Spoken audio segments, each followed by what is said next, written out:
कावळा, साप आणि शिंपी पक्षी. एका जंगलात एका झाडावर कावळा आणि कावळी राहत होते. त्याच झाडावर एक शिंपी पक्षी राहत होता आणि त्याच झाडाच्या मुळाशी एक साप सुद्धा राहत होता. तो अतिशय दुष्ट होता. कावळा आणि कावळी दरवर्षी अंडी घालत आणि पिल्ल जन्माला येत, पण तो साप वर येऊन त्यांची अंडी किंवा पिल्लू गिळून टाकायचा. कावळा आणि शिंपी पक्षी खूप दुःखी झाले होते. त्यांनी अनेक प्रयत्न करून पाहिले, पण साप अत्यंत चपळ आणि धूर्त होता.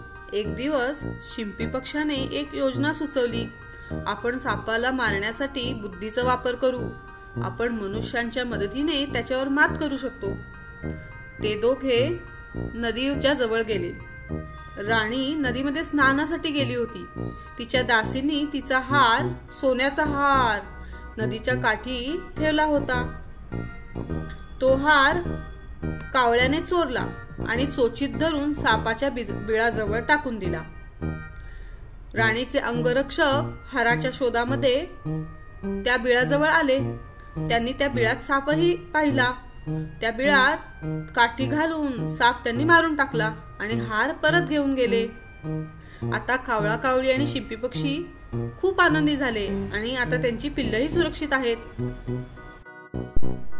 मोरल म्हणजे शिकवण.